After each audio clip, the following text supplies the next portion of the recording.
Senator Raffy Tulfo has had it with the latest OFW fatality and reported abuses on homegrown migrant workers in Kuwait and wants a deployment ban real quick.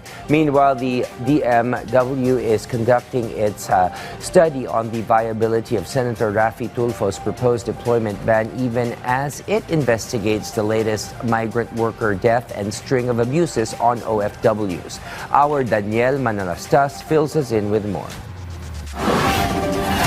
A series of deaths and abuses reportedly befell some of our overseas Filipino workers in Kuwait. Senator Raffy Tulfo proposed for a deployment ban during the Senate Committee on Migrant Workers hearing. Pinagluloko natin mga sarili. People sending our workers to the lion's den in Kuwait. Ang problema ay doon sa employer. No, we're not the problem. The problem is Kuwait. The problem is the government of Kuwait not doing enough. According to the Department of Migrant Workers, it is working to address the needs of OFWs and vowed to study Tulfo's proposal. We have been reviewing the policies and the requirements, and in line with the Senator's clear recommendation, directive, then we committed to get back to him in a week's time. So ang nasa sa isip ko po, i-account for each and every kasambahay, kamustahin sila. Dapat malinaw na nasa maayos silang kondisyon bago pa man tayo magpatuloy at this stage. Pangalawa, agree po ako sa inyo. There should be some screening, psychological screening. Senator Joel Villanueva, meanwhile, wants to wait first for results of the DMW study on a possible deployment ban. Siguro if I'm a neophyte in this business, sasabihin ko rin kaagad.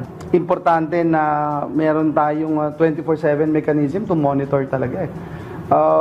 Meron na tayong mga bilateral agreements. So kung hindi sumusunod, dapat nakikita kaagad yon. And dapat merong mas mataas na responsibility yung ating mga recruitment agencies. Tulfo's recommendation comes following the death of Pinay OFW Jenny Alvarado, who is believed to have succumbed to suffocation. Jenny's daughter also appeared in the Senate hearing and revealed some details which their mother experienced. Nagsabi na po yung mother ko na kinukulong po siya sa mismong bahay pag umaalis po yung amo niya. Yung mga pagkain niya po, like pinapagalitan na po siya pag sobrang dami na pong pagkain, ganun. Tapos po, yung amo niya na babae ng panganay ng amo niya is lagi po nagsusumbong dun sa nanay ng amo niya. Tapos lagi po siyang kinokontrata pag uuwi po ng Pinas, like sasabihin po na pag hindi ka bumalik dito, hindi ko ibibigay yung buong sahod mo. Mga kaibigan niya po is kinokontak kami about dun po sa details ng amo niya. And then sinasabi daw po is yung amo niya ay hinihipuan din siya. Because of the revelations, Tulfo recommended to look on a possible foul play in the case. Okay, imbestigahan natin DMW and OWA and the DFA yung anggulong foul play. Ayan na oh. Kinukulong, hinihipuan, hindi pinapakain na maayos.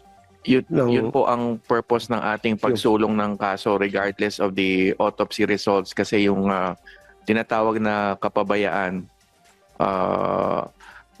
na whether or not merong intent yung talagang itrap sila, Mr. Senator, lalabas po yun sa kasong ipapalitis natin.